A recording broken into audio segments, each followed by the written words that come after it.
Facebook Live, Facebook Live. Good morning, everybody. Hope y'all had are having a good morning in church. We went to the early service and then came home. But I want to jump on here and talk about the corrupted family court system. We're going to start hammering on that again here at Lowry's News Network, just to expose bad actors again and potential new bad actors. Just kind of expose the people that want to use children for profit. A lot of these family court lawyers just abuse the system and keep parents fighting for profit. It's pretty gross and sick, and the children suffer from it. But just a little backstory on my case. 6 years old. I got brutally financially raped and molested by Judge Baker and Maggie Hinman, two very corrupt actors in Galveston County. Judge Baker has since retired. Unfortunately, somehow, unethical, immoral, Margaret Hinman is like a judge now for the city of Galveston, which red flags. That lady will lie in court openly. We've got proof of her lying in court cases. So who would let her be a judge is beyond me, or a magistrate, or whatever you want to call it. Very concerning, though, for the city of Galveston. But I'll back up. My case started 2017, 2018. At the time, I had two 24-hour businesses. I owned a gym that was 24 hours a day, and I owned a pump company that was 24 hours a day. And Judge Baker illegally ruled that I had paid, that I was to pay with the van payment and insurance and everything, car notes, and child support. It was like $3,400 a month, and I couldn't afford it. My bring home pay at the time was roughly $2,000 or $2,200 a month, and so I drained everything I had, depleted all my accounts, and did it for as long as I could. And I was changing brakes or something. Here I am owning two businesses, two 24-hour businesses, and I'm changing brakes for money on a weekend. And I'm like, what am I doing? I thought, no, hell with this. And so I defied his corrupted, illegal ruling. And I defied it for several years. And it ended up putting me over $100,000 in rear child support, which Ann Daring did the right thing. She made the proper ruling, corrected the amount that Judge Baker should have done, and wiped out about $100,000 in child support. Meanwhile, the corrupted Judge Baker and corrupted attorney Margaret Hinman were really close buddies from working together at, guess what, Galveston County District Attorney's Office. So they had a very tight relationship, and that's how they were able to screw me over like they did.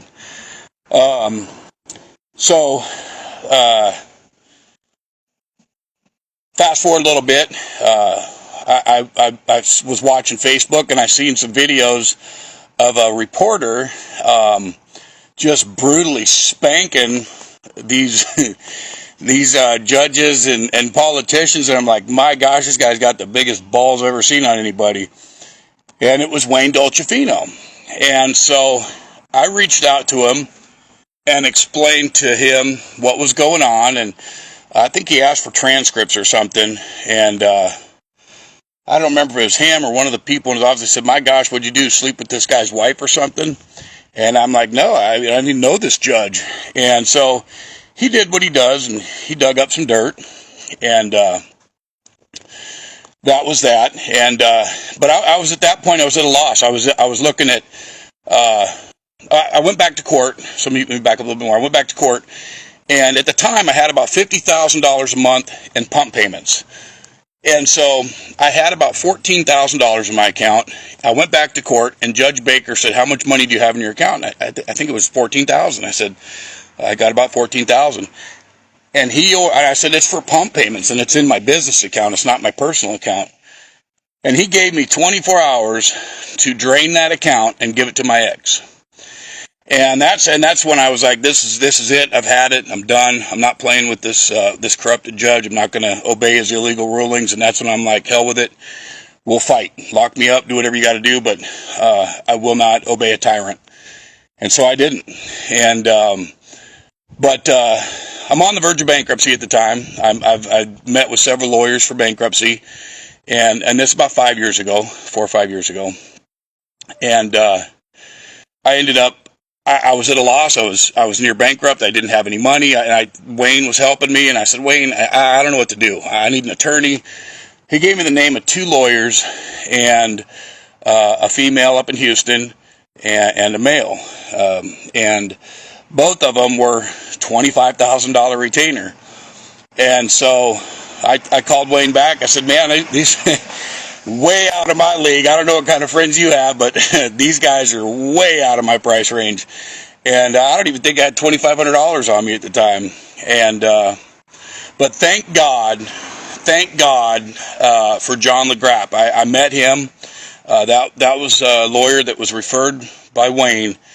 And that man took my case and did not charge me hardly anything compared to what he normally charges. And he did it because he could. He's seen the injustice. He's seen what was happening, and he did it because he could.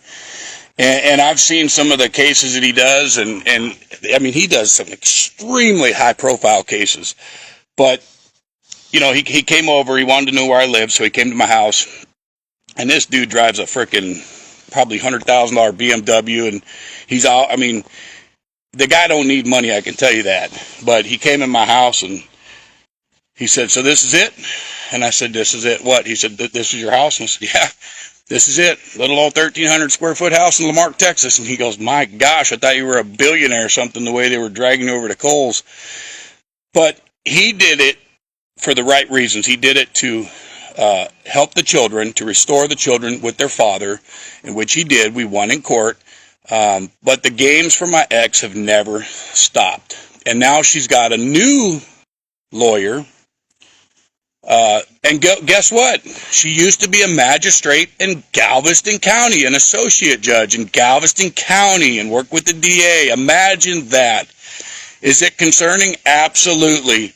It raises a lot of alarms all over again. Same thing all over again. So, am I worried about it? No, I didn't do anything wrong. So, no. But do I know how illegal and corrupt they can be down there at that courthouse? Absolutely. I experienced Judge Baker and Margaret Hinman. And for some reason, Margaret Hinman is still allowed to be a judge down there. It's crazy to me. But, yeah, so this lady, this new lawyer for my ex is an ex-magistrate down there, or fill-in judge or whatever. Very concerning, very alarming. 17 years of family law, you know, that's alarming too. It's just, you know, people that want to make money off the backs of children, kind of gross. And very few of them do it for the right reasons. A lot of them get in there and create havoc and conflict and just bill till somebody's bankrupt and then settles. But here we go, another chapter in the corrupted family court system, and not going to stop fighting for my kids. Still dealing with, 6 years later, I thought it would end, but keep fanning the flames. What's up, Ryan? Dealing with family court stuff again. We just had number 10 and number 11 false CPS allegations against me. So first 9 were thrown out. They're all BS, but it's just a weapon. She's learned, and it's pretty common. So there's actually lawyers out there. There's things on YouTube where we have recorded where there's lawyers telling their new lawyers that they're training on how to break the man. Basically, they say first thing, when you're hired for divorce, they said basically file some fake domestic violence charges. So the man has to make a choice. He's either going to fight for his freedom or fight for his kids. So naturally, a person will fight for their freedom, because if they're not free, they can't fight for their kids. So the man is spending his money fighting for his freedom and can't afford to fight for his kids. That's one way they break the man. That's one way that they abuse the system to break down the ability for men to fight for their children. But there's so much corruption in the family court system, and apparently I should have never let my foot off the gas dealing with these corrupted lawyers and judges and stuff. But something good always happens from something bad. And I was already reached out to 2 days ago and asked to go testify at the Capitol again on family injustice stuff. What's actually happening now? How the system is abused. How CPS is abused. And so I will be once again going to the Capitol to testify on the corrupted family court system. And the judge, the Galveston County DA, the other day, they wouldn't accept charges because they said, "Oh, there's some fake CPS allegations." Well, sure, they're fake allegations that they made. So are you going to interrupt and allow fake allegations to stop every parent from having visitation time? And the answer should be no. And what they did was they allowed a 13-year-old boy to make a decision to not obey his mom, to not obey his dad, and to tell the police officers no. So what they taught my son was, hey, you don't have to have any respect for any authority, no matter what we're all telling you to go outside with your dad. Now he knows, as a 13-year-old, I don't have to do what I'm told. Horrible, horrible thing for them to allow. But my point back to that with the DA's office is it is a felony. It is a felony in the state of Texas, a felony to interfere with child custody. And I have made 30 to 50 complaints between Texas City and Lamarck, and not one time has that DA picked up charges. They're weak. It's a soft DA. They should have filed every single time. And that's the reason that my ex continues to do this 6 years later, is because there's no repercussions. She's been allowed to do this. It's nuts to me, but it's a horrible system. The corrupted family courts nationwide, it's not just Galveston County, but nationwide, it's a criminal enterprise. And I will admit this, I will say this, that for the last few years, it's not, and I'm not trying to beat up on Galveston County. We do have a couple of sick lawyers like Maggie Hinman down there that's got no business in law or anything, because that woman is a liar, straight up liar. But we shouldn't, it's gotten better in Galveston County, a lot better. But Judge Baker's been gone as well, so there's a huge difference there. We do have to, Tammy, we do have to take a stand in Galveston County. And this lawyer that's been brought against me, I have a lot of mutual friends, and so I have not blistered her ass yet on social media. But one slight sign of any kind of corrupted bullshit, and I tell you what, it's going to be scorched earth, because I'm not going to be put through what I was, or let my children be put through what they went through for the last 6 years. So, if I even think for a second that DA or any of her little cronies are playing political injustice type games, I will go scorched earth, and everybody will know about it. So, but it's unfortunate for the kids, and I guess it's a wake up call to keep my foot on the gas when it comes to corrupted family courts. I should have never let up, but I guess I got distracted with politics and Lamarck, and that's what got me fighting in politics, y'all. That's it. I would have never been involved in local politics at all if it wasn't for corrupted Judge Stephen Baker and Margaret Hinman. So those two, for those of you that don't like me in politics, those two, Judge Baker, Stephen Baker, and Margaret Hinman, those two are the reason I got involved in politics. So now thank those two. But yep, we're gonna stay focused on Galveston County family courts for a while and see what happens. So stay tuned.